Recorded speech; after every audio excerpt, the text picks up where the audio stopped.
Any experience that we have through our senses, whether of sound or of light or of touch, is a vibration.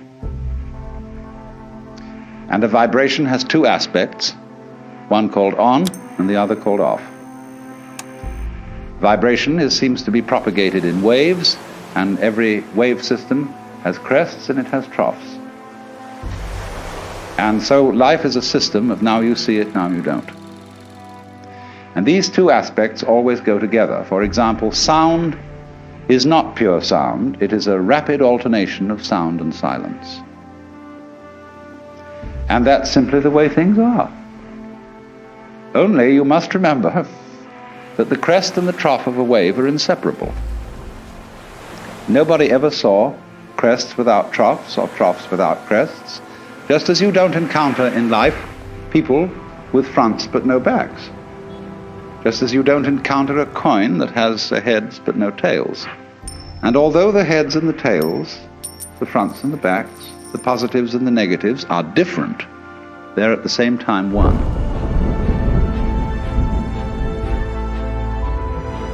And one has to get used fundamentally to the notion that different things can be inseparable. That what is explicitly two can at the same time be implicitly one. If you forget that, very funny things happen. Because you see, the human awareness is a very odd mechanism. We have, as a species, specialized in a certain kind of awareness, which we call conscious attention. The price which we pay for specialization in conscious attention is ignorance of everything outside its field. I would rather say ignorance than ignorance. You tend, therefore, to see the world in a disintegrated aspect. You take separate things and events seriously, imagining that these really do exist, when actually they're what you make out of it. Now, in Western culture, it is practically a basic assumption that existence is serious. This is particularly true among people who call themselves existentialists. When they talk about a person who exists authentically, they mean that he takes his life seriously and other people's lives seriously.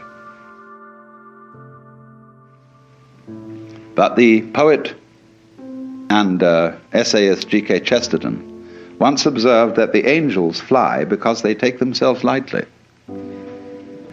If the angels take themselves lightly, how much more so the Lord of the angels? But you see, we have been brought up in a mythological context where the Lord God definitely does take himself seriously and is indeed the serious person. So that when we go into church, laughter is discouraged in the same way as it's discouraged in court. This is a serious matter, and everybody has to have the right expression on their faces. Because this is the great, great authority figure. This is Grandpa. Who says, all you kids, you know. And we don't realize that he has a twinkle in his eye. But the basis of it all is this, then. If we say, you must survive, or I must survive, life is earnest, and I've got to go on, then your life is a drag and not a game. Now, it's my contention, my personal opinion, that existence, the physical universe, is basically playful. There is no necessity for it whatsoever. It isn't going anywhere. That is to say, it doesn't have some destination that it ought to arrive at. But it is best understood by analogy with music. Because music, as an art form, is essentially playful. We say you play the piano. You don't work the piano. Why? Music differs from, say, travel. When you travel, you are trying to get somewhere. And of course, we, because being a very compulsive and purposive culture, are busy getting everywhere faster and faster and faster till we eliminate the distance between places. What happens as a result of that is that the two ends of your journey become the same place. In music, though, one doesn't make the end of a composition the point of the composition. Now, but we don't see that as something brought by our education into our everyday conduct. We've got a system of schooling which gives a completely different impression. And yeah, you go to kindergarten, you know, and that's a great thing because when you finish that, you'll get into first grade. And then come on, first grade leads to second grade and so on, and then you get out of grade school, you've got high school, and it's revving up, the thing is coming. Then you're going to go to college, and by Jove, then you get into graduate school, and when you're through with graduate school, you go out to join the world. And then you get into some racket where you're selling insurance, and they've got that quota to make, and you're going to make that. And all the time, the thing is coming. It's coming, that great thing, the success you're working for.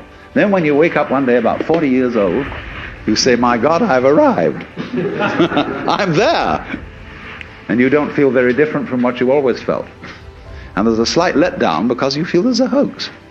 And there was a hoax, a dreadful hoax. They made you miss everything by expectation. Look at the people who live to retire and put those savings away. And then when they're 65, they don't have any energy left, they're more or less impotent. They go and rot in an old people's, senior citizens community. Because we've simply cheated ourselves the whole way down the line. We thought of life by analogy with a journey, with a pilgrimage, which had a serious purpose at the end, and the thing was to get to that end. Success or whatever it is, or maybe heaven after you're dead. But we missed the point the whole way along. It was a musical thing, and you were supposed to sing or to dance while the music was being played. So then, if you see, on the other hand, that existence is musical in nature, that is to say that it is not serious, it is the play, you've got to let go and let it happen, because if you don't, you're going to be all clutched up. You're going to be constantly trying to do what can happen healthily only if you don't try. And when people, when you think a bit what people really want to do with their time, what do they do when they're not being pushed around and somebody's telling them what to do? They like to make rhythms.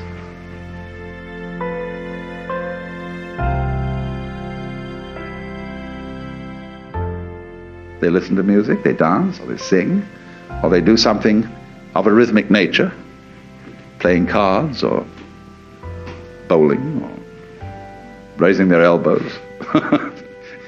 Everybody wants to spend their time swinging. And that's the nature of this whole thing we're in, you see. It likes to swing. That's why it does it.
There comes a time in every life when the idea of losing starts to feel familiar.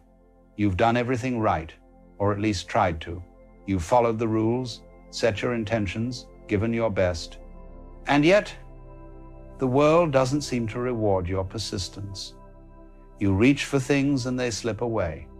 You open your heart and it gets bruised again. You try to grow, and still you find yourself circling the same lessons in different forms. It's in those moments that you begin to wonder, not in bitterness, but in quiet weariness, if any of it has meaning. What's strange, though, is that even in that weariness, something in you still shows up. You still wake up. You still breathe. You still try. It may not look like ambition anymore, but a quieter rhythm of being, not the roar of trying to win, but the whisper of simply continuing. That life is not a problem to be solved, but a dance to be enjoyed. But when you've been losing for a long time, it's difficult to remember the dance. You start to think that life is testing you, that the repeated setbacks mean something personal, that the universe is keeping score. You look around and see others moving ahead while you seem to remain in place. That comparison cuts deeper than defeat itself. But what if you were never meant to win in the way you imagined? What if the whole idea of losing was an illusion born from the mind's addiction to measurement? The river doesn't lose when it bends. The wave doesn't fail when it falls back into the ocean. It's all the same movement. Every time you think you've lost, it's only because you were measuring life by something that was never stable: results, recognition, outcomes. But life isn't stable. It's alive. It breathes, it collapses, it blooms again. The flower doesn't think of the winter as a loss. It simply rests until it can rise again. When you're tired of losing but still show up, something beautiful begins to happen. The trying becomes quieter. The motives soften. You no longer push out of desperation, but from a kind of sincerity, not because you believe success will save you, but because it feels true to participate. You realize that effort itself can be a kind of devotion, even if it doesn't yield victory. And maybe that's what grace really is, showing up without knowing why, trusting that the act itself is enough. You see, the mind divides life into winners and losers, but life itself knows nothing of such divisions. It only moves, it expands, it contracts, it explores. What you call failure is just the other half of creation, the part that teaches humility, patience, surrender. Without it, there would be no wisdom, only vanity. When you've lost enough times, the ego begins to crack, and through those cracks, light starts to enter.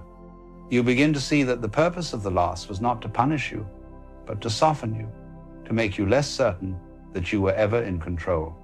And in that softening, you start to discover a deeper kind of strength, not the will to dominate circumstances, but the capacity to remain open within them. Imagine standing in the rain. You can curse the weather, fight to stay dry, or you can simply let yourself get wet. At first it's uncomfortable, but soon something shifts, the fight leaves you, and what's left is sensation, coolness, texture, aliveness. You realize the rain isn't against you. It's just happening, and so are you. That's what happens when you stop treating loss as an enemy. You start to live again. You start to see that showing up, even soaked and tired, is its own kind of victory. You may not realize it, but every time you get back up, you're demonstrating something sacred, that consciousness is resilient. That awareness cannot truly be defeated. Even when everything falls apart, the part of you that watches it fall remains untouched. That witnessing presence, that's who you really are. The rest is just the story of a character learning how to love impermanence. When you begin to see from that stillness, losing takes on a different flavor.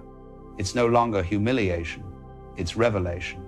It shows you where you were attached, where you mistook temporary forms for truth. Each loss removes a mask. Each setback peels away another layer of illusion. And eventually, what's left is not a winner or a loser, but a being at peace with the game itself. You begin to understand that the act of showing up, even tired, even uncertain, is what life has been trying to teach you all along. To show up not as a conqueror, but as a participant. To move not for gain, but because movement is your nature. When you show up like that, even losing feels sacred, because you see that nothing was ever truly lost. It only changed shape. The effort transformed into learning, the failure into compassion, the exhaustion into stillness. If there is one secret the universe whispers to those who keep showing up, it's this: you are not being tested, you are being tempered. Life isn't interested in breaking you, it's teaching you to bend.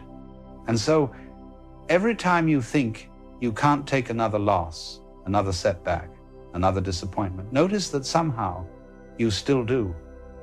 You're still breathing. You're still here. That is not weakness, that's grace. You've mistaken it for endurance, but it's something far more subtle. It's the quiet understanding that your worth was never tied to winning. That life's invitation was never to succeed, but to participate in its unfolding with open eyes and an undefended heart. When you understand that, losing stops feeling like the end of something. It becomes a pause, a reorientation, the silence between notes in the music of becoming. And in that silence, you might find something you've been missing, not success, but peace. There's a rhythm you start to notice after losing enough times. It's not loud. It's almost hidden beneath the noise of disappointment. At first, all you hear is the echo of your own frustration, that voice inside that says, I can't keep doing this. But if you listen long enough, the echo fades and you begin to hear something quieter, a pulse, a kind of still music beneath the struggle. That pulse is life continuing through you, no matter what. It's what keeps you standing up when every part of you wants to stop. It doesn't care about results. It doesn't even care about hope. It just moves. It's the same energy that brings the tide back after the retreat, that pushes the seed to crack open even in barren soil. You don't control it, you are it. When you begin to sense that, losing no longer feels final. You start to see that every so-called failure has been shaping you into something softer, wiser, more real. You realize that it's not your strength that kept you going, but life itself expressing through you. The truth is, you never chose to keep showing up.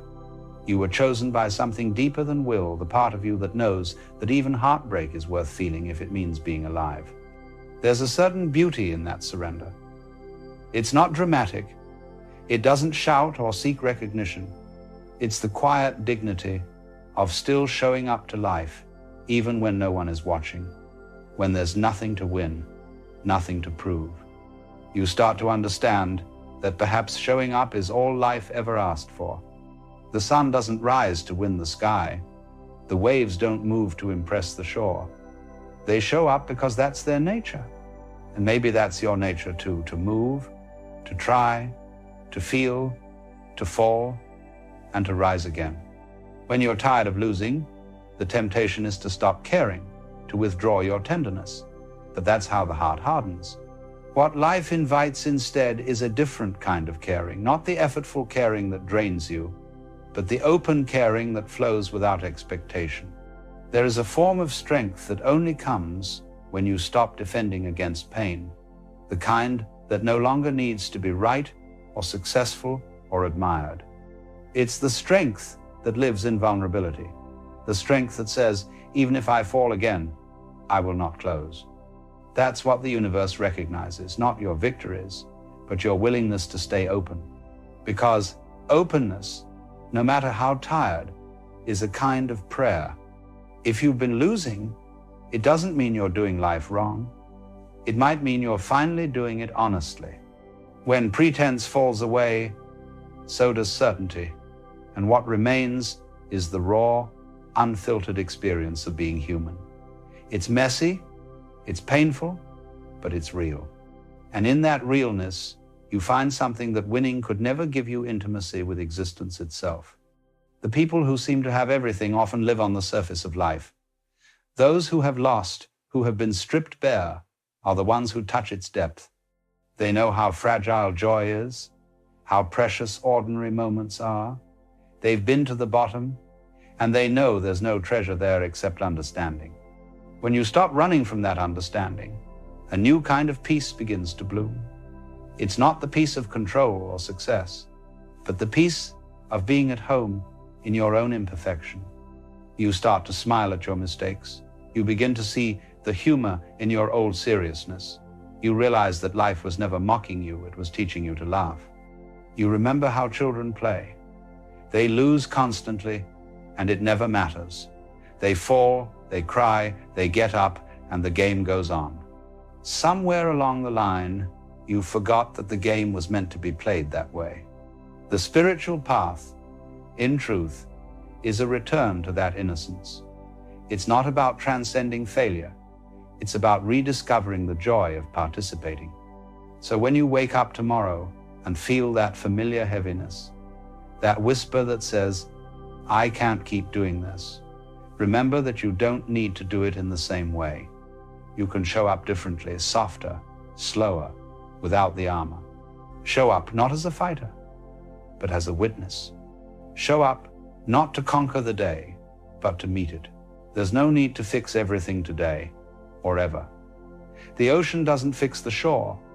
It just arrives again and again until the rocks themselves soften. That's how life shapes you, through the persistence of presence. You'll find that once you stop demanding results, something inside you starts to rest. The exhaustion that once felt endless begins to lighten. You realize that you don't need to win anymore. You just need to be here. And strangely enough, that's when life starts moving in your favor, not because you forced it, but because you stopped resisting it. When you stop trying to make everything happen, you create space for things to unfold. What once felt like loss begins to look like redirection. What once felt like stagnation begins to look like stillness. You discover that every time you showed up through your fatigue, you weren't proving your worth, you were remembering it. The part of you that still rises, still participates, still believes in beauty, even when everything hurts, that part is untouched by defeat. It doesn't need recognition. It doesn't need reward. It simply is. That's the real victory. And one day, when you look back, you'll see that what you called losing was actually the slow removal of everything false. What remained, what kept showing up, was the truest part of you. So yes, you may be tired of losing, but you have not been losing. You've been learning how to live without needing to win. And that, quietly, is how you begin to win without trying. There's something extraordinary that begins to happen when you finally stop fighting the story of your life. You still wake up each morning. You still face the same uncertainties, but the air around everything feels different. It's as though the tension in the invisible threads that held you to an idea of success has loosened. You still show up, but now there's a softness in the gesture. You begin to understand that showing up was never about proving your strength. It was about remembering your belonging. You see, most people misunderstand perseverance. They think it means clinging, forcing, pushing through until something changes. But true perseverance is quieter than that. It's not the will to keep moving for the sake of progress. It's the willingness to stay present even when nothing makes sense. It's staying in the room with life itself, even when every instinct says to run. When you've lost enough, something begins to purify in you. Your ambitions, once sharp and demanding, start to melt into something gentler. You no longer need to chase validation. You no longer need to prove that your path is correct. You begin to notice that even your failures have been faithful companions. Each one came to reveal another layer of illusion, another place where you were confusing effort with essence. There's a curious grace in those moments when you realize that you can't keep controlling outcomes. A kind of surrender arises, not because you've given up, but because you've seen through the futility of grasping. When you let go of control, you begin to see that life never needed it. The river knows where to turn, The wind knows where to blow. The tree knows when to let its leaves fall. You don't need to direct it. You only need to participate in its rhythm. That participation is what it means to show up. It doesn't require enthusiasm or certainty. It only asks for presence. There are days when your showing up will look like joy and creativity, and there are days when it will look like simply breathing. Both are equal in the eyes of life. The human mind loves to measure, to rank, to name one thing better than another. But in the vastness of being, all expressions have their place. The sunlight and the rain both belong. The laughter and the silence are both sacred. You begin to realize that there is no such thing as wasted effort, because every movement teaches you something about the nature of flow. When you stop seeing life as a contest, your heart begins to open again. It's as though an old wound starts to breathe. You realize that most of your exhaustion was not from doing, but from trying to make everything mean something. You were asking each moment to justify its existence, and in doing so you missed the beauty of simply being here. There's an old saying that enlightenment is not about becoming divine, but about becoming fully human.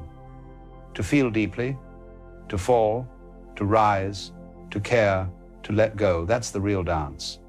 When you participate in life without demanding victory, you start to sense a quiet joy emerging from the simplest acts. Making a meal, holding a hand, watching light move through leaves. There's no grandeur in these moments, and yet they carry a tenderness that nothing else can match. That tenderness is the beginning of peace. It comes when you no longer divide the world into what should be and what is. You see, all suffering begins with resistance to what is. You believe that things should have gone differently, that you should have been further along, that life should have been kinder. But the moment you stop arguing with reality, something miraculous happens. The pain doesn't disappear, but it softens. It becomes a companion instead of an enemy. And from that softness, wisdom begins to grow, not the kind that comes from knowledge or experience, but the wisdom that comes from allowing. It's the kind of knowing that whispers, "This too belongs." You start to see how even your losses were forms of guidance. Each door that closed was protecting you from walking where you weren't meant to go. Each disappointment was redirecting you towards something your mind couldn't yet imagine. Every person who left was teaching you the difference between attachment and love. Love, in its truest form, is not possession or certainty. It's participation without guarantee. To love is to show up even when you might lose, even when there's no promise of return. And that's what makes it sacred. You realize that life itself is a love affair, wild, unpredictable, sometimes devastating, but always alive. And to keep showing up for it, even when it breaks your heart, is to honor its mystery. There's a passage in the Tao Te Ching that says, "Do your work, then step back, the only path to serenity."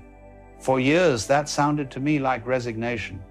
But what it really means is that serenity doesn't come from withdrawal, it comes from trust. When you step back, you make room for life to breathe through you instead of around you. You stop trying to pull meaning from the world and start allowing meaning to reveal itself. That's why so many of your greatest moments come after surrender. You reach the edge of your own endurance, and in that collapse, something else takes over. The effort stops, and in its place arrives grace. You realize that the power you were seeking to cultivate was never yours to begin with. It was always the universe moving through you. You don't need to generate it. You only need to stop blocking it. When you act from that understanding, life becomes lighter. You still work, you still strive, but the strain is gone. You move as a musician plays, not because you have to, but because it feels natural. Even when the melody changes, you keep playing, because that's what the song demands. That is the grace of showing up. It's not about heroism, it's about harmony. To show up with grace is to no longer treat life as something to conquer, but as something to accompany. You stop demanding perfection from yourself or others. You stop trying to manipulate timing. You learn to bow to the seasons of becoming. There will be days when you fall apart again. That's part of it. You'll wake up feeling heavy, lost, uncertain. But now you'll know that even this is sacred. You'll see that you can be tired and still present, confused and still kind. That's what it means to live awake. Life never promised you clarity. It only promised you experience. And the willingness to experience it fully, without turning away, is what makes you whole. So, if you are tired of losing, but still find yourself showing up, remember this: you are already succeeding in the only way that matters. You are participating in the mystery with your heart open. You are letting life live through you.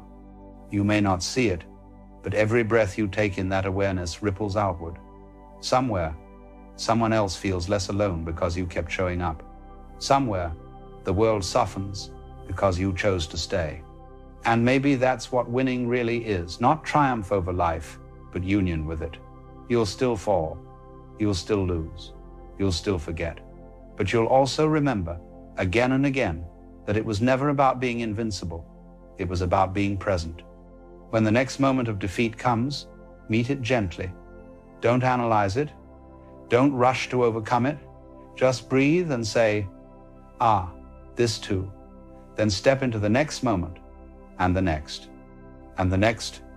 You'll find that showing up isn't something you do, it's what you are. Even when you're tired, even when you think you've lost, life continues through you. And that continuation, that quiet persistence, is the heartbeat of existence itself. You don't need to know where it's leading. You just need to walk with it. And somewhere along the way, you'll look around and realize you were never losing. You were only being shaped. You were only being loved in a way that demanded you let go of every illusion of control. You were never meant to win against life. You were meant to dance with it. And even now, as you stand there, tired but present, you are already dancing.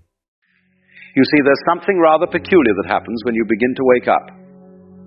When you stop playing the game quite so seriously, when you see through the great cosmic joke of it all, you become, how shall I put it, inconvenient.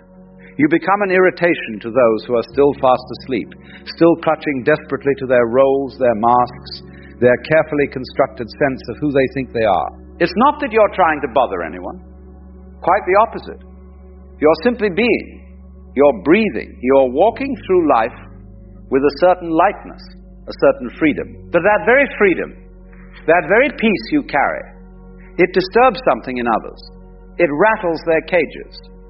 And they don't even know why. Have you noticed this?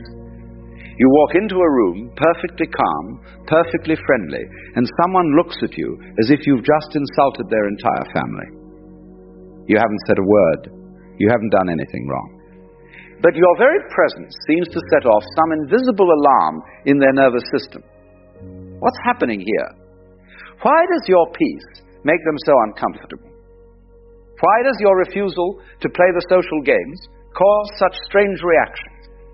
Well, let me tell you what's really going on. When you awaken, when you see through the illusion of the separate self, when you stop identifying with the ego and all its desperate demands, you become a mirror. And mirrors, as you know, can be terribly uncomfortable things. They show people what they don't want to see. Not because you're judging them, not because you're trying to make them feel bad, but simply because you exist in a different way now. You're not playing by the old rules. And that makes the ego in others very, very nervous. So let's talk about the 5 ways people's egos will react to your awakening. Not so you can feel superior, mind you. That would just be your own ego sneaking back in through the side door. But so you can understand what's happening. So you can respond with compassion instead of confusion.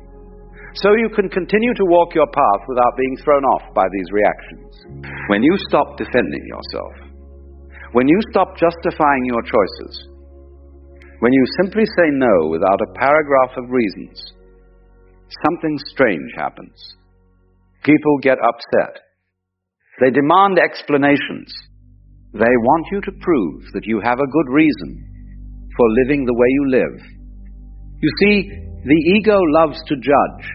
It loves to evaluate, to measure, to determine whether someone else's choices meet its approval. And when you refuse to play this game, when you don't offer your life up for inspection, the ego feels robbed. It feels as though you're being rude, unfair, even arrogant. But here's the thing.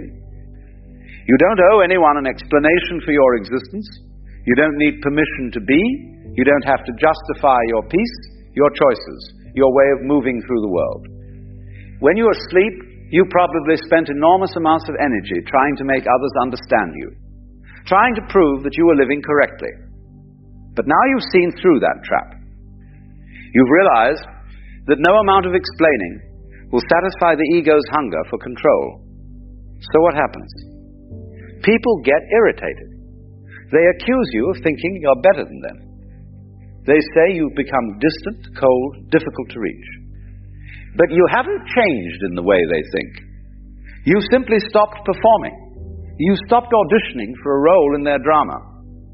And the beautiful thing is, you don't need to argue about it. You don't need to defend your refusal to defend yourself. You simply smile, perhaps, and go about your business, like water flowing around a rock. The rock can complain all it wants, but the water just keeps flowing. Number 2, they will test you to see if you're real. This is a curious one. When people sense that you've found something, some kind of peace or clarity they haven't found, they often can't resist testing it. It's like when you tell someone you're not bothered by something, and they immediately try to bother you about that very thing. They poke, they prod, they say things designed to get a reaction. Why do they do this? Because the ego in them wants to prove that you're just pretending. It wants to show that underneath your calm exterior, you're just as anxious, just as reactive, just as trapped as they are. If they can get you to break, to lose your composure, to snake back at them, then they can dismiss what you represent. They can go back to sleep feeling justified. You might find people bringing up old arguments, mentioning things they know used to upset you, creating situations designed to push your buttons. A colleague at work might suddenly start criticizing everything you do. A family member might bring up that one topic they know always started fights. A friend might make comments about how you've changed, how you're not fun anymore, how you take yourself too seriously, or not seriously enough. And here's what's marvelous about this. If you react, if you get defensive or angry or upset, their ego wins. It gets to say, see, I knew it, you're not really at peace, you're just putting on an act. But if you don't react, if you remain calm and present, their ego gets even more irritated. Because now it can't dismiss you. Now it has to face the possibility that what you have might be real. So what do? You let them test. You let them poke and prod, not because you're trying to prove anything, but because you genuinely aren't bothered anymore. You've seen through the dream. You know that their testing is just their own fear speaking, their own ego trying to protect itself from the possibility of change. Number 3, they will gossip and create stories about you. When you stop participating in the constant drama of social life, when you stop gossiping, stop complaining, stop playing the games of alliance and betrayal, something interesting happens. You become a subject of gossip yourself. People will create stories about you. They'll say you think you're better than everyone else. They'll say you've become strange, disconnected, too spiritual, not grounded. They'll wonder what's wrong with you, what happened to make you so different. And they'll discuss all of this behind your back, weaving theories and explanations for your behavior. Why does this happen? Because the ego needs to make sense of things. When someone steps outside the usual patterns, the ego in others becomes uncomfortable. It needs to categorize, to label, to put you in a box it can understand. And if it can't find a box that fits, it will create one. Usually a box that makes you seem flawed, or foolish, or misguided in some way. You might hear through others that people are saying you've had some kind of breakdown, or that you're going through a phase, or that you've joined some weird spiritual cult. The stories will vary, but they'll all have one thing in common. They'll all be attempts to explain away what's happening with you in a way that protects their own worldview. And here's the thing. You cannot stop this. You cannot control what others say about you. If you try, if you go around defending yourself, correcting the stories, setting the record straight, you'll exhaust yourself. You'll be pulled right back into the drama you've been trying to step away from. The awakened response is to let them talk. Let them create their stories. Let them gossip and theorize and worry about you if they want to. Their stories have nothing to do with you anyway. Their stories about their own fears, their own resistance to change, their own unwillingness to question the game they're playing. As they say, what others think of you is none of your business. And it really isn't. You are not the character in their story. You are simply you, walking your path, being present, living with awareness. The rest is just noise. Number 4. They will try to pull you back into old patterns. This one can be particularly tricky, especially with people you've known for a long time. Family members, old friends, people who knew you before you woke up. They remember the old you. The you who played the games, who got upset about the things they got upset about, who participated in all the usual dramas. And now you've changed. You don't react the same way. You don't get pulled into the same arguments. You don't play your old role in the family dynamic or the social group. And this makes them uncomfortable, very uncomfortable. So what do? They try to pull you back. They'll bring up old memories, trying to remind you of who you used to be. They'll invite you into old patterns of relating. They'll create situations where you're expected to play your old part. And if you don't, they'll express hurt or confusion or frustration. A mother might say, you used to tell me everything what happened. A friend might complain that you're not the same person anymore, that you've lost your sense of humor, that you're no fun. A sibling might accuse you of thinking you're too good for the family now. It suggests that maybe others could change too. And that's a frightening thought for the ego. Change means uncertainty. Change means the comfortable patterns might not hold. So they resist your transformation by trying to make you the same person you used to be, but you can't go back. Even if you wanted to, you couldn't. Once you've seen through the illusion, once you've tasted real freedom, the old ways of being feel like costumes that no longer fit. You can love these people. You can be kind to them. You can spend time with them. But you cannot pretend to be someone you're not anymore just to make them comfortable. So what do? You remain present. You remain loving. But you don't take the bait. When they try to pull you into an old argument, you don't argue. When they try to make you feel guilty for changing, you don't defend yourself. You simply are who you are now, and you trust that either they'll adjust to this new way of relating, or they won't. And either way, you continue on your path. Number 5. They will feel uncomfortable in your presence. This is perhaps the most subtle and the most powerful reaction. When you've awakened, when you're no longer identified with the ego and all its games, your very presence becomes uncomfortable for those who are still deeply asleep. It's not that you're doing anything wrong. It's not that you're judging them or looking down on them or trying to make them feel bad. In fact, you might be more tamed, more present, more genuinely interested in them than you ever were before, but something about your energy, your way of being, makes them squirm. Why? Because consciousness is contagious. When you're present, when you're not caught up in the constant chatter of the mind, when you're simply being, it creates a space of stillness, a space of awareness. And in that space, other people's ego chatter becomes suddenly very loud to them. They become aware, even if just slightly, of the noise in their own heads. They become aware of their own anxiety, their own restlessness, their own constant need to be somewhere else, doing something else, being someone else. Your peace mirrors their chaos. Your stillness reflects their agitation. And instead of using this as an opportunity to question their own way of being, the ego's first instinct is to blame you for making them uncomfortable. It's your fault they feel this way. You're too serious. You're too calm. You're too quiet. Something must be wrong with you if you're not as anxious and busy and worried as they are.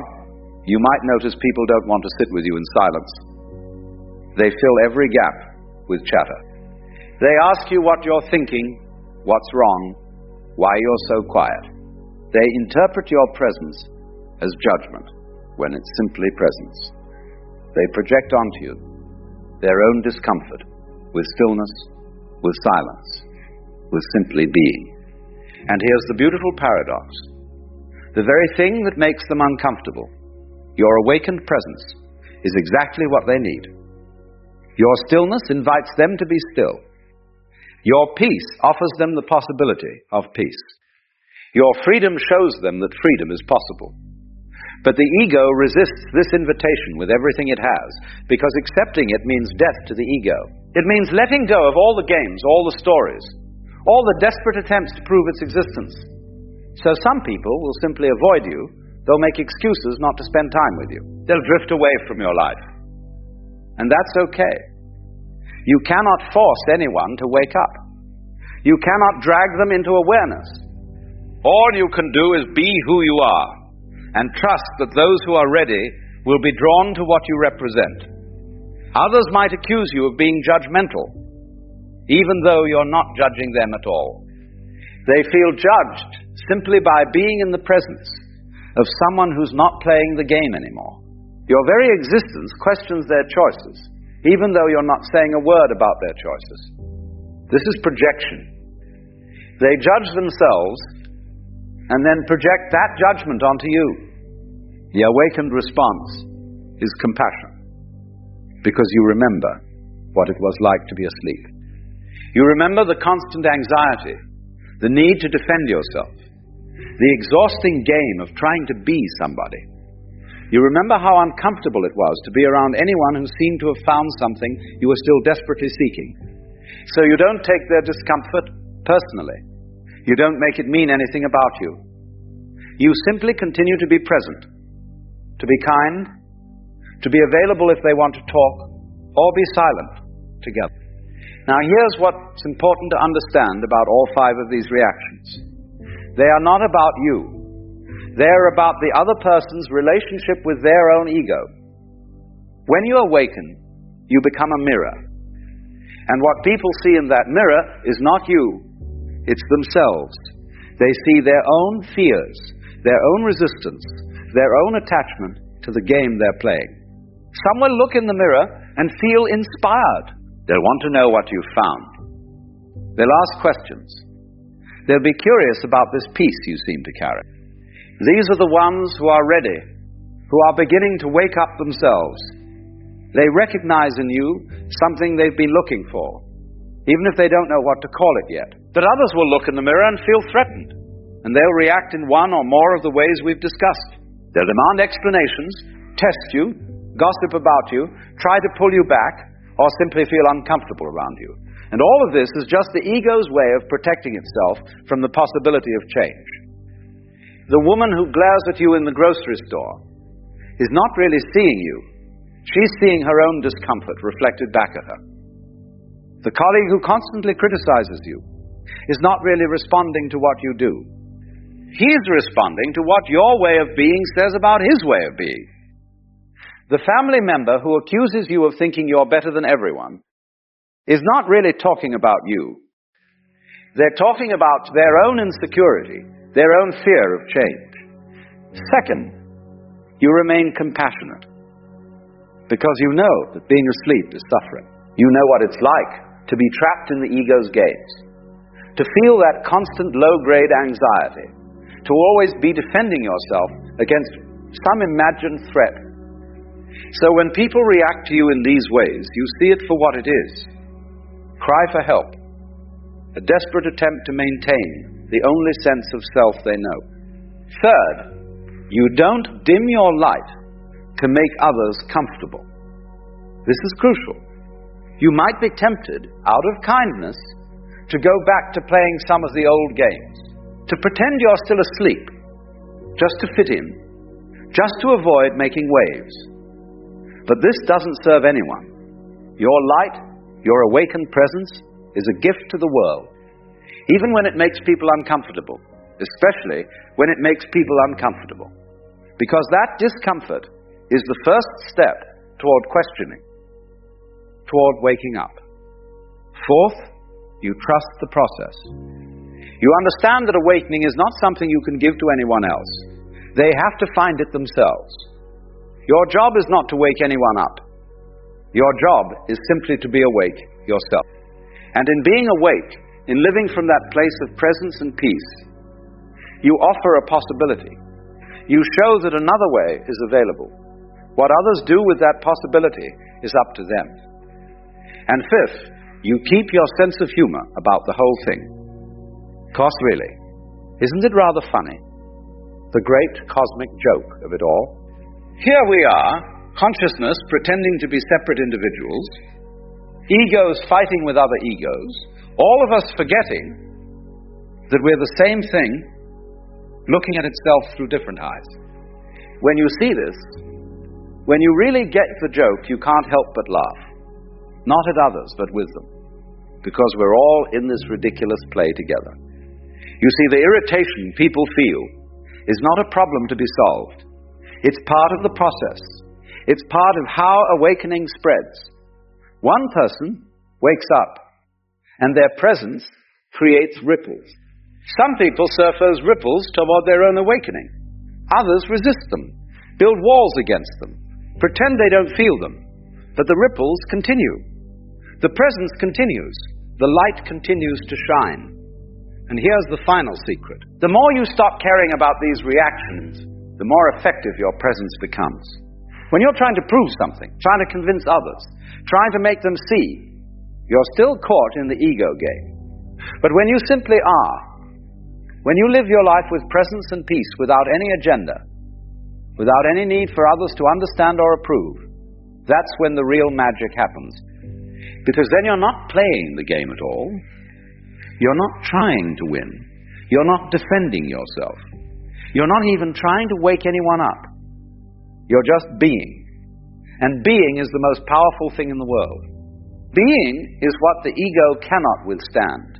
Being is what gradually dissolves all the games, all the stories, all the desperate attempts to be somebody special. So let them react.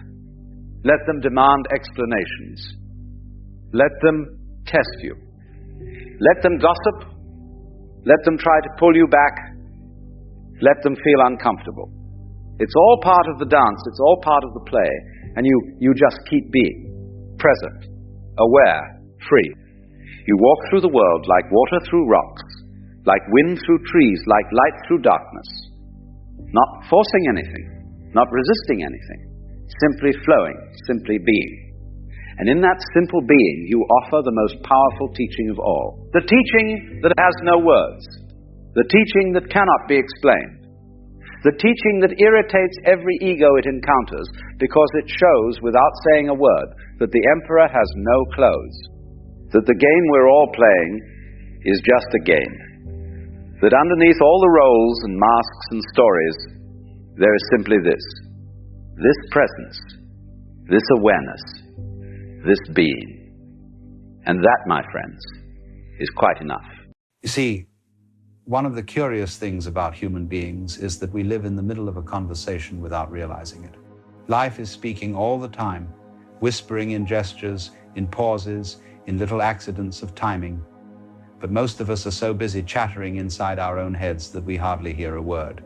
It is like being at a symphony and spending the entire concert tapping on your phone, then complaining afterward that the orchestra never played anything worth hearing.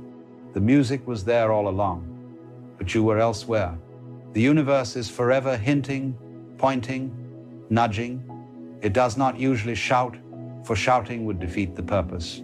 It speaks instead in quiet ways, subtle ways, ways that you can easily dismiss if you are intent on dismissing them.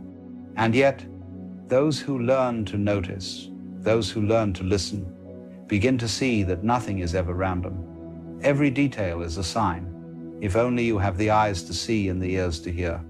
Now, when I say sign, I don't mean a mystical telegram delivered from the heavens in secret code. I mean that the fabric of existence itself is patterned, woven in such a way that events echo each other, symbols repeat, and your inner condition reflects itself in what you meet outside. When you are restless, the world around you seems full of agitation. When you are calm, the same streets, the same sky, the same faces, all appear different. This is not coincidence, but resonance. The inside and the outside are two sides of one thing, like the crest and the trough of a wave. So when the universe sends a sign, it is not something alien imposed from above, but the reflection of your own being rippling through the whole. Think of the times when life has nudged you through synchronicity. You are thinking of an old friend, and just then the phone rings, and it is them. You are wrestling with a question, and a book falls open to a passage that addresses it directly. You are standing at a crossroads, and suddenly the wind shifts, a bird cries, a stranger glances in your direction, and somehow you know which way to turn. Now, the rational mind is quick to sneer at such moments, to call them coincidence or projection. But the deeper mind, the one that listens with the whole body, knows better. For in such moments there is a taste, a fragrance of significance. You feel it not as logic, but as resonance. It is as if the world is leaning in, whispering in your ear, this way. But because we are so trained to trust only what is loud, only what is measurable, we tend to ignore the whisper. We are like someone standing in a forest, headphones blasting, while the trees rustle secrets and the stream sings wisdom, and we hear none of it. We demand that life explain itself in clear language, in bold letters, when all along it prefers to speak in the rustle of leaves, in the flicker of light, in the timing of an encounter. And so we overlook the very guidance we claim to seek. It is rather like looking for your spectacles while wearing them on your nose. You search everywhere, growing more frantic, because you assume that what you need must be somewhere else, when all the while it is already here. The signs of the universe are like that, too near, too constant, too obvious. They do not announce themselves with fanfare. They are woven into the ordinary, into the everyday, into the pattern of life as it already is. And because we expect something dramatic, something miraculous, we dismiss them as nothing. We imagine that if the universe truly had something to say, it would send a thunderbolt, a voice from the sky, a miracle impossible to ignore. But that is not the way of things. Thunderbolts are crude. Miracles are too theatrical. Life prefers the delicate, the understated, the signs so quiet that only those who are attentive can perceive it. There is a story about a man who prayed earnestly for guidance. He begged the heavens for a sign. Day after day, he pleaded, "Tell me what to do, show me the way." But no booming voice answered, no vision appeared in the clouds. Instead, he noticed a child smiling at him, a bird alighting near his path, a stranger offering a small kindness. He dismissed them all as irrelevant.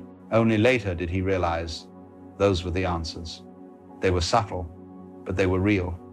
The universe does not often speak in the language of drama. It speaks in the language of the moment. And if you are not present to the moment, you miss it entirely. So the first condition for hearing the signs is presence. To be here, to actually notice what is happening instead of living always in memory or anticipation. Most of us are half asleep, moving through life as though it were a rehearsal for something else, preoccupied with what has been or what might be, and therefore blind to what is. But what is where the signs appear. They do not appear in the past, for the past is gone. They do not appear in the future, for the future is not yet. They appear now, in this breath, in this glance, in this coincidence.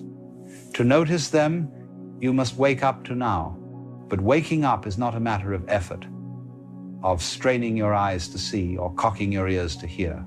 It is more like relaxing into a broader awareness, letting the edges soften so that the whole field of experience can show itself. When you are tense, intent on a narrow goal, you see only what fits that goal. When you relax, you begin to notice the things that are not directly useful, but deeply meaningful. The way a shadow falls, the way a phrase echoes, the way a silence deepens. These are not useful in the sense of getting you ahead, but they are useful in the sense of orienting you in the greater dance of life. Consider how animals listen. A cat does not strain its ears to hear. It relaxes, alert yet at ease, and so it catches the faintest rustle. A bird does not analyze the wind. It feels it with its whole body and moves accordingly. In just this way, if you relax your grip on the world begins to reveal its signs to you. The key is not to force, but to allow. Not to demand, but to notice. Yet here lies the difficulty. Our culture teaches us to ignore the subtle. We are trained to prize only what is measurable, only what can be proven, and so we dismiss the intuitive, the coincidental, the symbolic as superstition. We prefer charts and data to dreams and synchronicities. But this is like insisting that music is only the notes written on a score, while ignoring the silence between them, the mood of the performance, the shimmer of the sound in the air. Yes, you can measure frequencies and write formulas, but none of that captures the actual experience of the music. And in the same way, you can measure causes and effects, but that does not exhaust the meaning of events. For meaning is not in the bare fact, but in the resonance, the way it touches you, the way it reflects your inner state.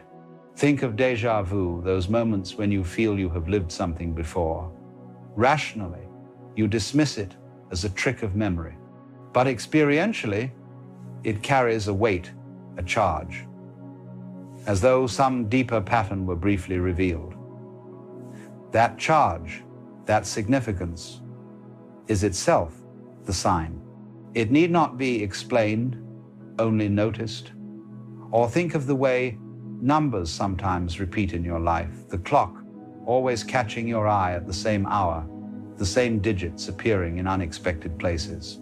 Skeptics call it coincidence, but to you, it feels like a wink, a nod, a rhythm. That feeling of rhythm is the universe's way of speaking.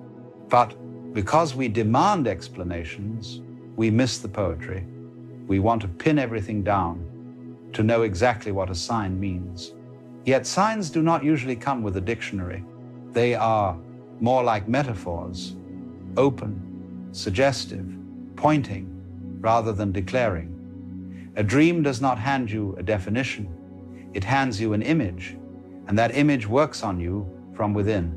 So too with the signs of the universe. They are not there to give you a neat instruction manual, but to awaken your deeper intuition, to remind you that you are not separate, that you are woven into the whole. You see, when you ask for a sign, what you are really asking is to be reminded of your own belonging. You want to know that you are not adrift in a meaningless void, and the universe answers again and again with reminders. The question is whether you are willing to notice. Most of us are not, because noticing requires stillness, and stillness is frightening.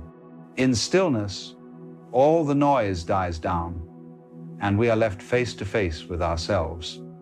And that, for many, is unbearable. So we fill our lives with chatter, distraction, endless doing, and then we complain that life never speaks to us. But it has been speaking all along. It is we who have been too loud to hear. Now, it is important to realize that not every coincidence is a divine telegram. Not every shadow on the wall is a message. But if you attune yourself to the whole, you begin to sense the difference between empty noise and meaningful resonance. It is like learning to appreciate art. At first, you see only colors on a canvas. With time, you begin to feel the composition, the mood, the style. In the same way, when you begin to notice the signs, you develop a taste for them. You sense when something is charged with significance, when it is part of a larger pattern, and when it is not. This is not superstition, but sensitivity. It is not credulity, but awareness. And once you develop this sensitivity, you realize that the universe has been whispering all along. It whispers in the way certain people appear at just the right moment. It whispers in the way setbacks redirect you toward paths you had not considered. It whispers in the way ordinary objects suddenly shine with extraordinary relevance. And the more you listen, the more you discover that the signs are not rare exceptions, but constant companions.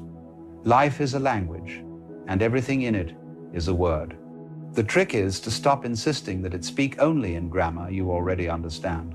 Now, why do we keep ignoring these signs?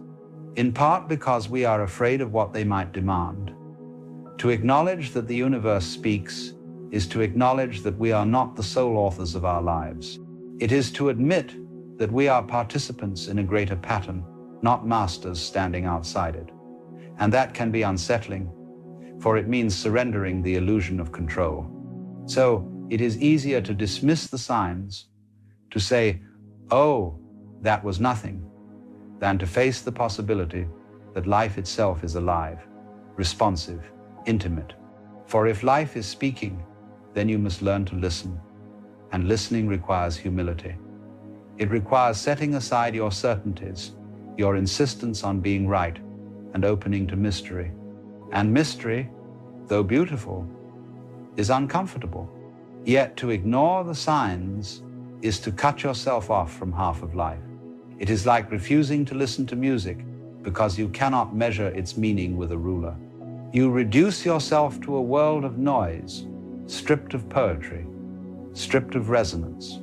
And though you may succeed in being practical, you will also find yourself restless, unsatisfied, as though something essential were missing.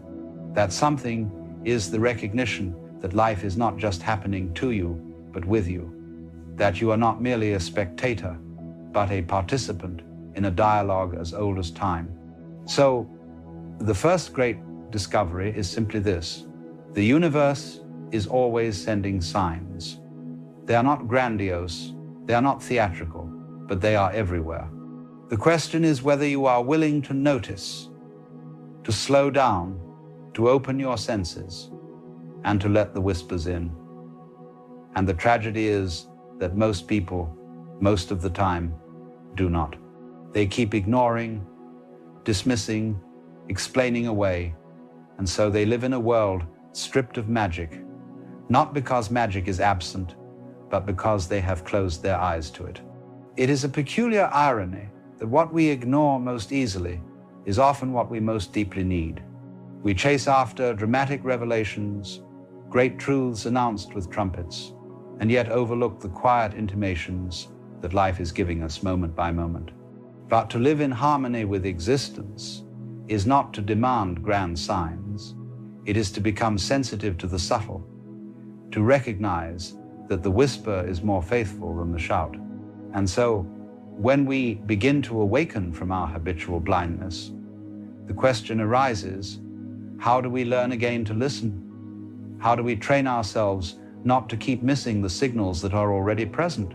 The first thing to understand is that listening is not an action in the ordinary sense. It is not straining, not grasping, not putting pressure on yourself to discover some hidden meaning. Listening, in its deepest sense, is allowing. It is a posture of openness, of readiness, without interference. Just as the ear does not need to tug sound into itself, but simply receives, so the heart does not need to drag meaning into awareness, but simply allows it to arrive. This is why children, before they have been taught to mistrust, often notice signs instinctively. They will stop and marvel at a feather on the ground, at a curious alignment of stones, at the way the clouds resemble some shape in their imagination. To the adult, this is dismissed as play, as fantasy. But to the child, it is reality shimmering with significance. And the truth is, the child is not wrong. It is we who have been trained into dullness.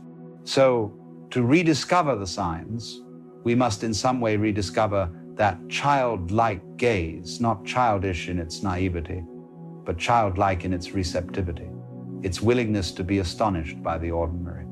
And one way to cultivate this is through attention to the small.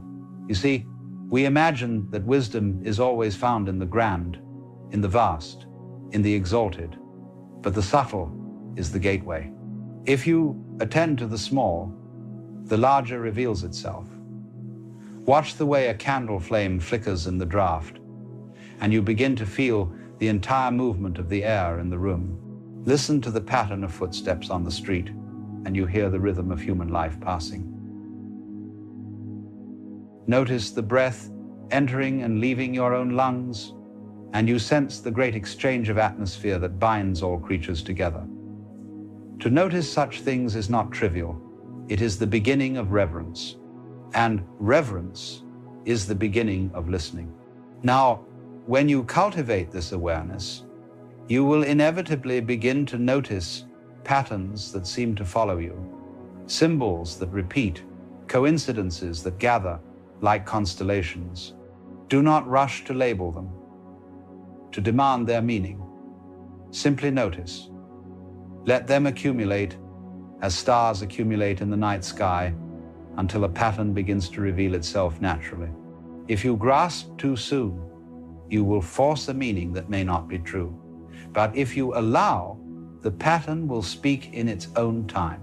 Just as you cannot force a flower to bloom by pulling at its petals, you cannot force a sign to reveal its meaning by impatient analysis. Patience is itself part of the listening. It is also vital to remember that signs are not separate from you. They are not external instructions imposed by some distant authority. They are reflections, resonances, expressions of the same process of which you are a part. When a coincidence occurs, it is not the universe trying to send you a coded message in a language foreign to you. It is the universe speaking your own language, the language of your own state of being. And so to listen to the signs is also to listen to yourself, not the narrow self of the ego, but the larger self that is continuous with the whole. This is why the more honest you are with yourself, the clearer the signs appear. If you are living in denial, if you are hiding from your own truth, then the signs will appear confusing, contradictory, elusive. But when you are willing to see yourself as you are, the signs line up with remarkable clarity. Yet here is the paradox. We often recognize the signs only in hindsight. How many times have you looked back on a path you have walked and realized that the signs were there all along? You ignored the warning, dismissed the nudge, overlooked the invitation, and only later did you see how it all made sense. This too is part of the process.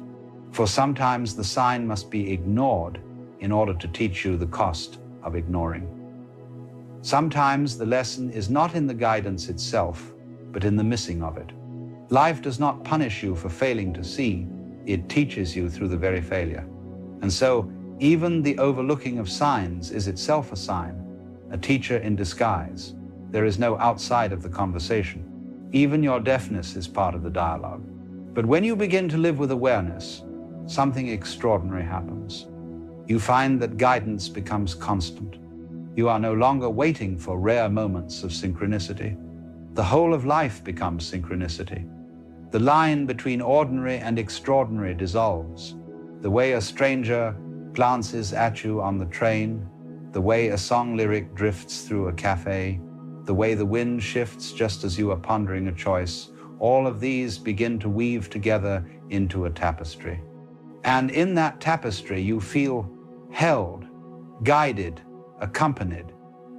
You realize that you are never outside the embrace of meaning. This realization can be overwhelming, for it changes the way you walk through the world. No longer do you see yourself as a lonely fragment struggling in a void. You see yourself as part of a vast conversation, a play of signs and symbols in which you are both actor and audience. And this realization is not only comforting, it is liberating, for it frees you from the need to control everything, to know everything in advance. You can trust that life itself is participating with you, that you are not alone in your unfolding. Still, trust is the hardest part, for we have been so conditioned to doubt, to insist on proof, that when signs appear, we second-guess them. We ask, was that real or just my imagination? But imagination itself is one of the ways the universe speaks. The distinction between real and imagined is not as clear-cut as we like to believe.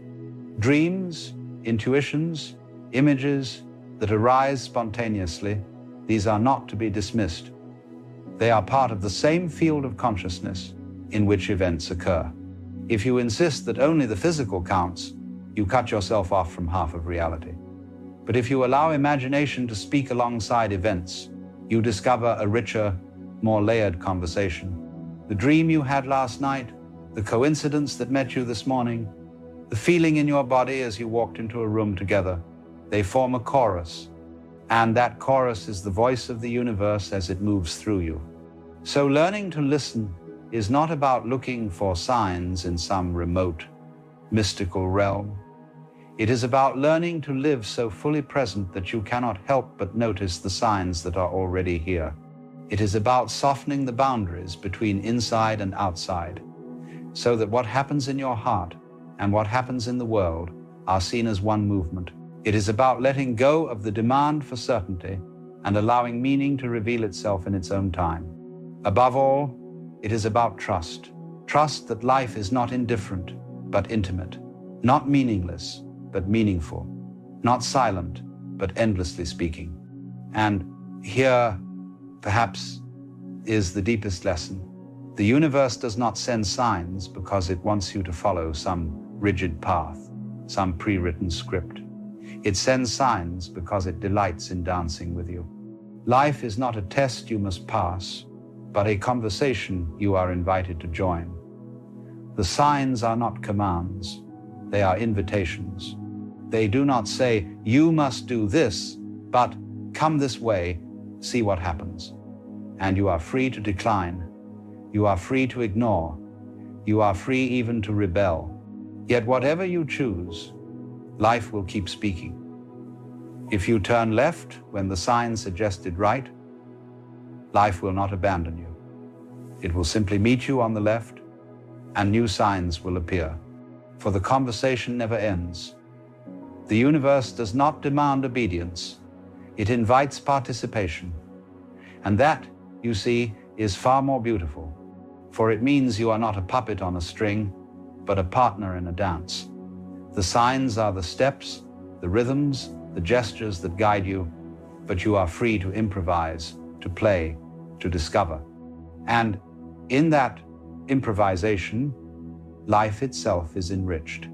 So, if you wish to stop ignoring the signs, do not treat them as orders. Treat them as invitations to intimacy. Treat them as reminders that you are part of something vast, something alive, something endlessly playful. Let them awaken in you a sense of wonder, a sense of belonging, a sense of trust. For in the end, the signs are not pointing to something outside of you. They are pointing you back to yourself, back to the self that is not separate from the whole.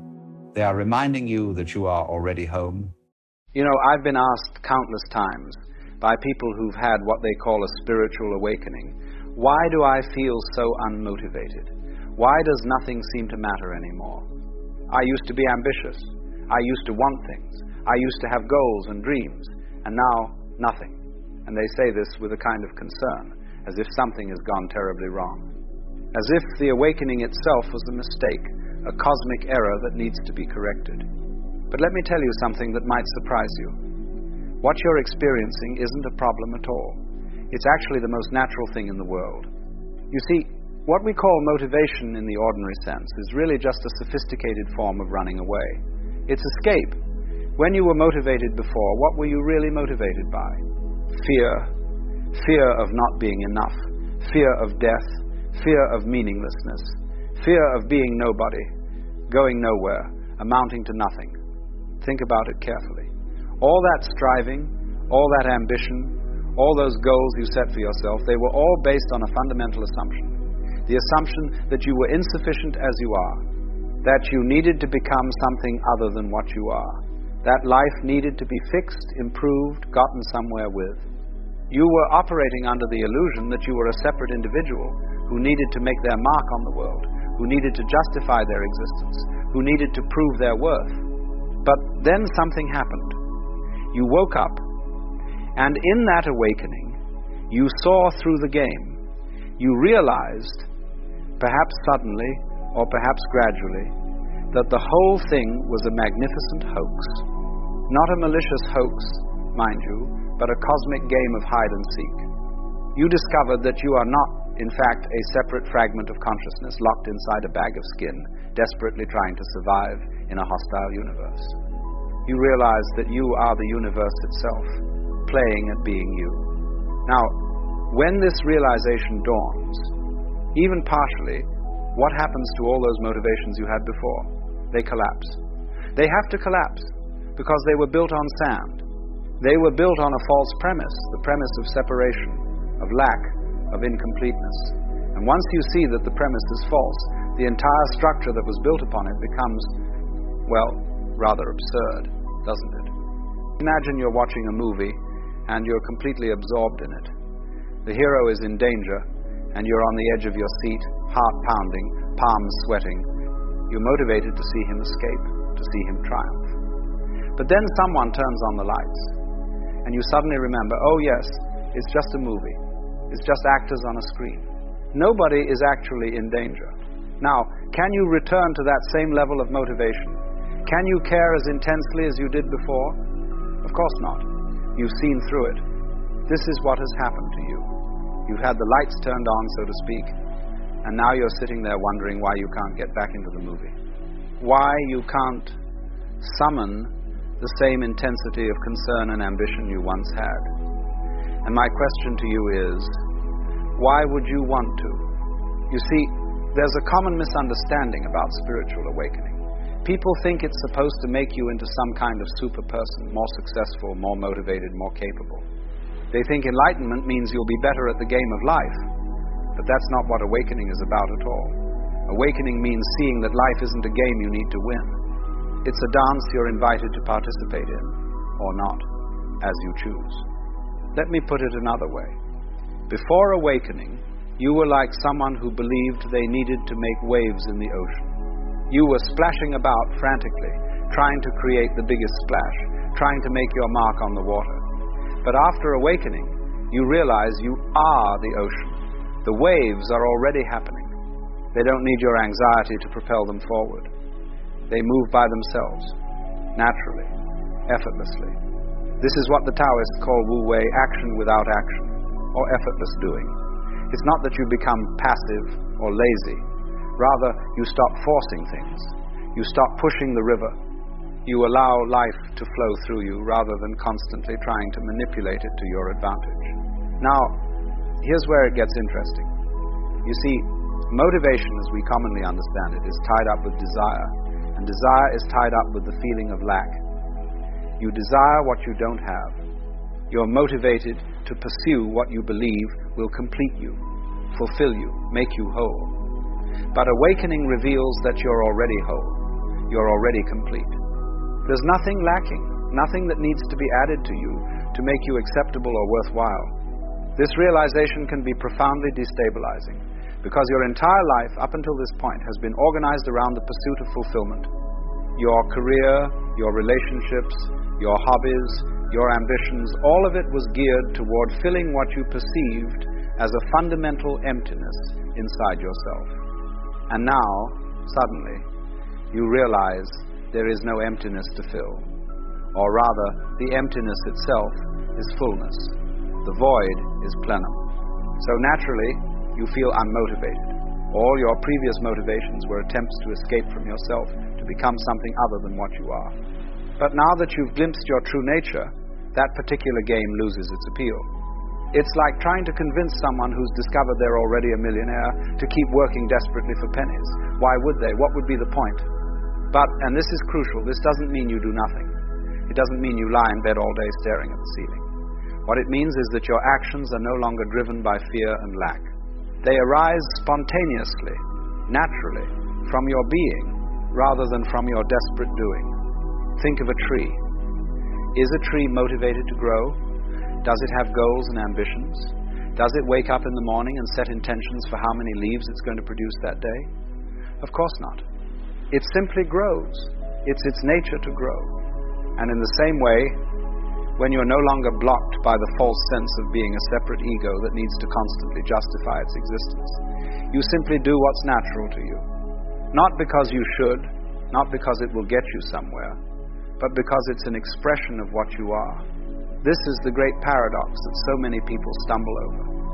They awaken and expect to feel more motivated than ever, more clear about their purpose, more driven to achieve great things. Instead, they feel empty, directionless, unmotivated, and they panic, thinking something has gone wrong, but nothing has gone wrong. What's happened is that the false motivation, the fear-based, ego-driven motivation, has been revealed for what it is. And in its absence, there's a space, a silence, a stillness. Most people find this silence terrifying. They immediately try to fill it up again with new goals, new ambitions, new spiritual pursuits. They turn awakening itself into another achievement to pursue, another identity to construct. Now, I'm not just John or Jane, I'm awakened John, enlightened Jane, but this is just the ego wearing different clothes. It's still the same game of separation and striving, just dressed up in spiritual language. The real question is, can you tolerate the emptiness? Can you sit with the lack of motivation without trying to fix it, without trying to generate artificial enthusiasm for things that no longer genuinely interest you? Can you be nobody going nowhere and be completely at peace with that? This is where the real work begins. And I use the word work loosely because it's not work in the usual sense. It's more like allowing yourself to be without purpose, allowing yourself to exist without justification, allowing life to move through you without your constant interference and management. You see, what most people don't realize is that the universe is not static. It's not a dead thing that needs to be pushed and prodded into action. It's alive, dynamic, constantly creating itself. And you are not separate from this creative process. You are this creative process. When you stop trying to control everything, when you stop forcing your personal will onto reality, something remarkable happens. The larger intelligence of life itself begins to express through you. But this requires trust, enormous trust. You have to trust that life knows what it's doing, that the universe is not going to let you fall through the cracks just because you're not micromanaging every detail of your existence. This is perhaps the hardest thing for the Western mind to accept, because we've been trained from birth to believe that we have to make things happen, that nothing will get done unless we personally see to it. Eastern philosophy has a different perspective. In Taoism, there's this wonderful idea that the universe is self-governing, that it operates by spontaneous harmony without any need for central control or planning. A tree doesn't need a supervisor to tell it how to grow. A bird doesn't need a manual on how to build a nest. And in the same way, you don't need your anxious ego to tell you how to live. Life already knows how to live itself through you. Now, I can hear the objection already, but Alan, if I don't motivate myself, I'll just become lazy. I'll accomplish nothing. I'll waste my life. This objection comes from the assumption that human beings are fundamentally lazy and need to be whipped into action. But is this really true? Look at children before they're conditioned by society. Are they unmotivated? On the contrary, they're bursting with energy and curiosity. They don't need to be motivated to play, to explore, to create. It's their nature. What happens is that this natural spontaneity gets crushed by education, by socialization, by the constant message that you need to be productive, useful, successful. You need to prove your worth. You need to earn your place in the world. And so you develop this artificial motivation system, this internal slave driver that's constantly pushing you, criticizing you, never allowing you to simply be. Spiritual awakening dismantles this internal slave driver. And yes, when it goes, you feel unmotivated, but only unmotivated to participate in that particular game of self-torture. What emerges in its place, if you're patient, is something much more natural and authentic.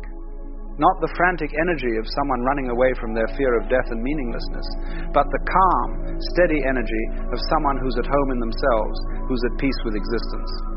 Let me share something with you. When I was younger, I was tremendously ambitious. I wanted to make a name for myself, to be recognized, to be somebody important. I threw myself into my studies, into my work, into my writing, and there was a certain energy to it, yes, but it was the energy of desperation. I was running, trying to outpace my own sense of inadequacy. Then, through my study of Eastern philosophy and my own inner work, something shifted. The urgency fell away. And for a time, I felt exactly what you're feeling now, unmotivated, directionless, wondering what the point was. But I sat with it. I didn't try to fix it or escape from it. And gradually, I discovered that actions still happened. Words still came. Work still got done. But it wasn't coming from that desperate, anxious place anymore. It was coming from, well, it's hard to describe. From silence, perhaps. From emptiness. From the simple joy of doing the thing for its own sake, not for what it might achieve. This is what the Zen masters mean when they talk about chopping wood, carrying water. Before enlightenment, chop wood, carry water. After enlightenment, chop wood, carry water. The actions look the same from the outside, but the internal quality is completely different.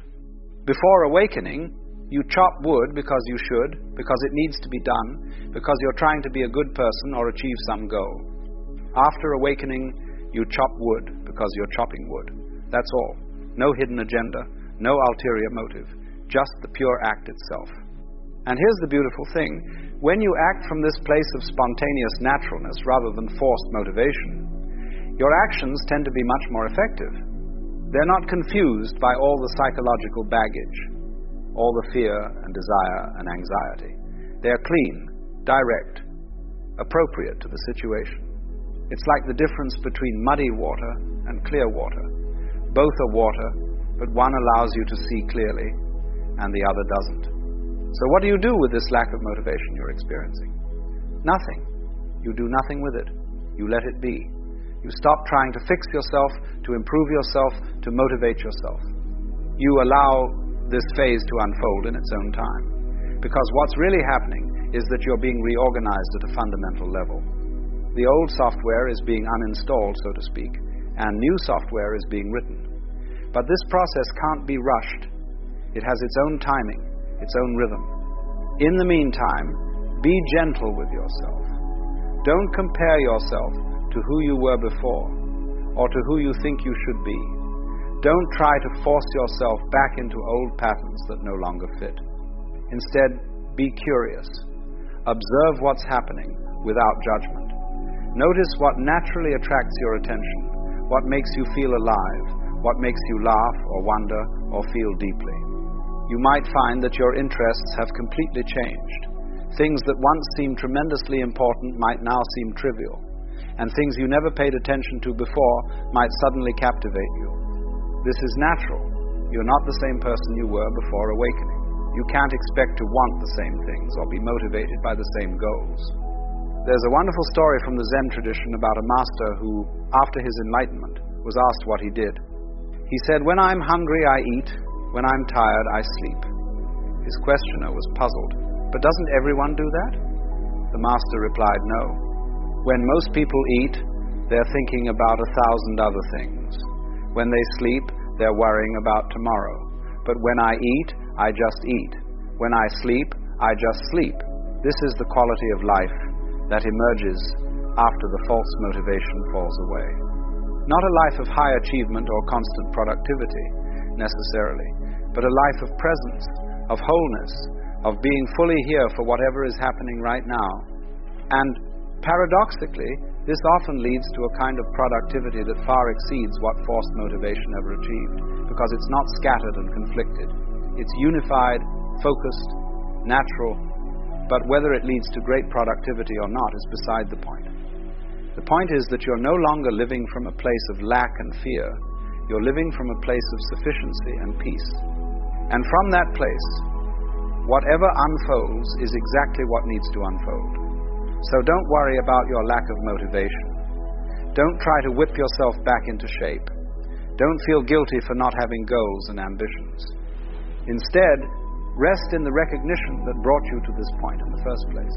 The recognition that you are already whole, already complete, already home. Everything else will take care of itself. The universe has been managing quite well for billions of years without your anxious interference.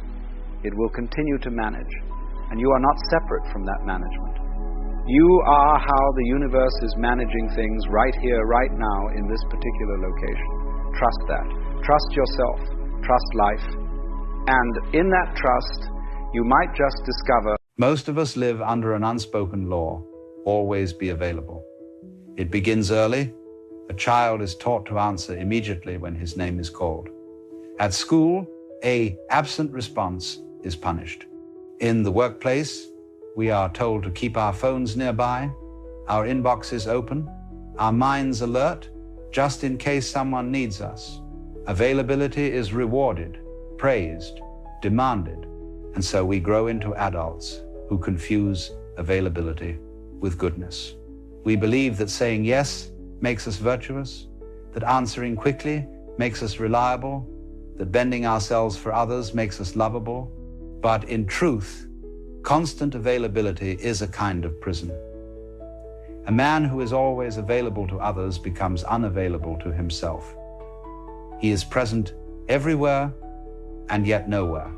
Why do we equate availability with love? Because we are told that self-sacrifice is noble, that to be good is to give, and to give endlessly. And so we say yes. Yes to invitations we do not want. Yes to tasks that drain us. Yes to relationships that hollow us out. Our lives become a collection of other people's needs. We become like actors on a stage, performing roles assigned to us by family, friends, colleagues, strangers. We smile when we are tired. We nod when we disagree. We show up when our spirit longs to rest. But what kind of love is it if it demands that you betray yourself? The man who is always available pays a silent price. He loses the weight of his own presence. When he says yes to everything, his yes means nothing. His attention, scattered everywhere, becomes worthless. His presence, given away freely, becomes invisible. Consider water. When it overflows indiscriminately, flooding every place, it destroys. But when it is directed, when it flows through a channel, it nourishes. It becomes life itself. So too with your availability. Scattered everywhere, it is wasted. Given with discernment, it becomes sacred. And so one day, perhaps without even knowing why, a man decides not to answer. The phone rings, and he lets it ring. A request is made, and he says no. A demand is pressed, and he steps away. In that moment, he feels fear. For he has broken the law of availability. He has dared to say, I am not here for you right now. And immediately, the world reacts. Those who depended on his constant yes grow unsettled. They say, you've changed, you're selfish, You don't care anymore. But what do these accusations truly mean? They mean only this: you are no longer as useful to me as you once were. The shock of this realization cuts deep. He thought his presence was valued for who he was, but now he sees it was often valued for what he could give. When you stop being available, you hold up a mirror to others. You reveal who was with you for your essence and who was with you for your service. True companions remain. They do not vanish when you say no. They respect your boundaries, for they have boundaries of their own. They know that love is not measured in exhaustion, but in truth. False companions fall away. Their affection was never for you, but for your availability. And when your availability ends, so does their loyalty. This clarity is painful, but it is also liberating. For the man who loses false friends gains space for real ones. The first thing you notice when you stop being available is silence. At first, it feels like emptiness. The phone rings less. The requests stop. The invitations grow scarce. You feel abandoned, even punished. You wonder if you made a mistake, but slowly the silence changes. It becomes not emptiness, but presence. For the first time, you hear your own thoughts without interruption. For the first time, you feel the rhythm of your own breath, the pull of your own heart. And you begin to realize being unavailable to the world is not the same as being absent from life. On the contrary, it is the first step toward being truly present. By withdrawing, you become more real. The man who says yes to everything is never fully here. His mind is fractured into 1,000 obligations. His spirit is thin, stretched across the demands of others. He is always present and yet absent. The man who withdraws, who dares to say no, who refuses to be endlessly available, he becomes whole. He is less accessible, but more authentic. He is less frequent, but more meaningful. His presence, though rarer, carries weight. This is why stepping back feels heavy. It is the weight of reality pressing in after years of dispersing yourself into illusions. But the world will not celebrate your withdrawal, for society thrives on availability. Employers want workers who never rest. Friends want companions who never decline. Families want members who never set boundaries. And so, when you withdraw, you become inconvenient. You disrupt the unwritten agreement that says, we will all pretend to be endlessly available so that no one has to face themselves. Your no exposes the lies in their yes. Your silence unsettles their noise. Your absence reveals the shallowness of their presence. And so they resist you. They call you cold, selfish, arrogant. But what they truly mean is, you no longer sacrifice yourself for my comfort. The early stages of withdrawal feel like exile. You walk alone, you question yourself, you wonder if you are becoming bitter, if you are making a mistake, but in truth, you are being initiated into a deeper life. The loneliness is not punishment, but purification. It strips away the crowd so that you may finally hear your own soul. And slowly, solitude reveals itself as something other than emptiness. It becomes a fullness, a companionship with life itself. The stars bear witness to you. The wind becomes your friend. The silence embraces you like an old companion. You begin to see that solitude is not absence of others, but presence of truth. So yes, when you stop being available, you carry a burden. You lose false friends. You face accusations. You endure silence. But this burden is also a gift. For in losing what was false, you gain what is real. In being accused of selfishness, you discover the difference between servitude and love. In embracing silence, you find presence. The weight of constant availability is the heaviest of all, for it is the weight of living for everyone but yourself. The burden of withdrawal is heavy too, but it is the weight of freedom, This is the beginning of the transformation, the first step on the path. The man who stops being available feels the sting of rejection, the ache of solitude, the discomfort of silence. But he also begins to feel something else, the stirring of authenticity, the slow awakening of presence, the whisper of freedom. It is not yet complete. The path is long and the burden still heavy. But the shift has begun, and once it begins, there is no turning back. When a man continues on the path of withdrawing his endless availability, something subtle begins to happen. At first it was only silence and loss, but slowly the silence becomes a sanctuary and the loss becomes a purification. He begins to see that his life was never meant to be a constant answering of demands, but a dance with reality itself. At the beginning he thought that saying no was selfish, but over time he sees that his no is not rejection, it is direction. It is the recognition that his energy is not infinite, and that to give it without care is to diminish its power.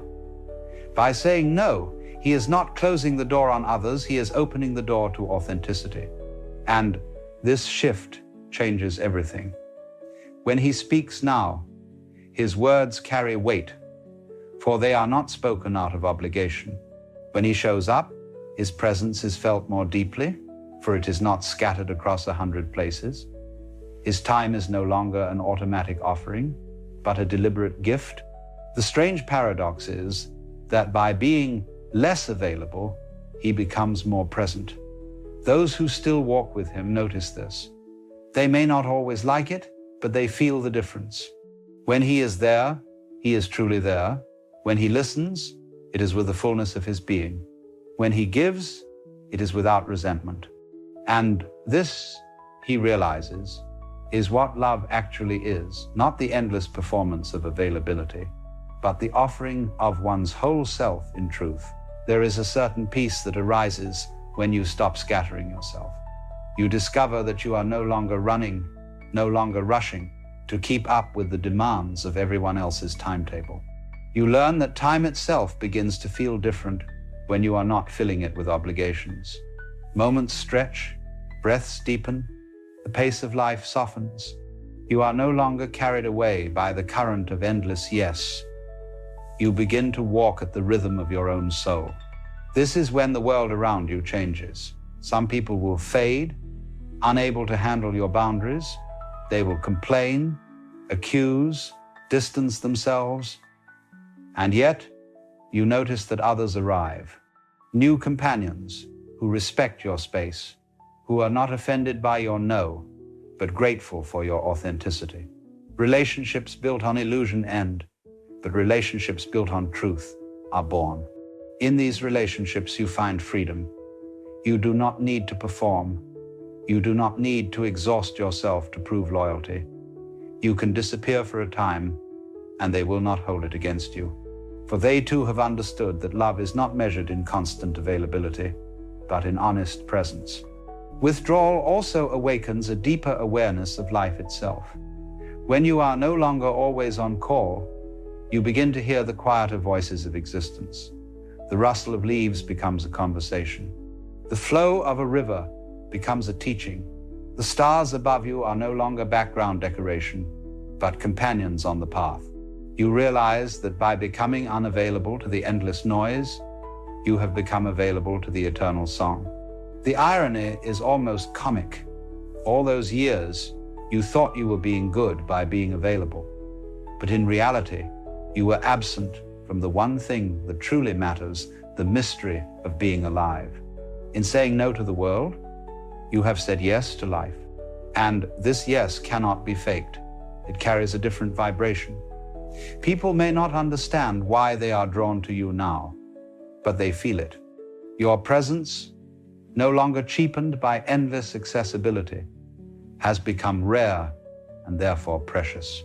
Of course, there will still be moments of doubt, times when loneliness creeps in, times when the old habit of overgiving tries to return, but you have tasted the difference. You have felt the liberation of boundaries. And once you have seen the value of your own presence, You cannot go back to selling it cheaply. Some will still call you selfish. Some will insist you have grown cold. But within yourself, you know this is not true. You are not less loving, you are more. For your love is no longer diluted by resentment, no longer poisoned by exhaustion. Your love, though rarer, is whole. To live this way is to embrace a kind of nobility, not the nobility of pride or superiority, but the nobility of truth. It is to live without pretense, without performance. It is to know that your worth is not measured by how many demands you can meet, but by how authentically you can stand in the world as yourself. In this realization, life becomes lighter, not easier, for there will always be pressures and expectations, but lighter because you no longer carry the unnecessary weight of pleasing everyone. You carry only what is real, and in that reality, you discover strength. When you stop being available, everything changes. Not only because the world sees you differently, but because you see the world differently. You are no longer trapped in the endless cycle of obligation. You are no longer enslaved to the constant call of others. You have stepped into a deeper rhythm, one that aligns not with the noise of the crowd, but with the music of existence itself. And this, perhaps, is the greatest discovery, that availability, when given wisely, is not a duty but a gift. That your presence, when offered in truth, can touch others more deeply than 1,000 empty gestures. That by protecting your time, you honor the mystery of life. So let the world call you selfish. Let the crowd misunderstand. For in their misunderstanding, you are freed. You are no longer theirs to command. You belong only to life, to truth, to the great unfolding dance of being, and in that belonging, you find peace.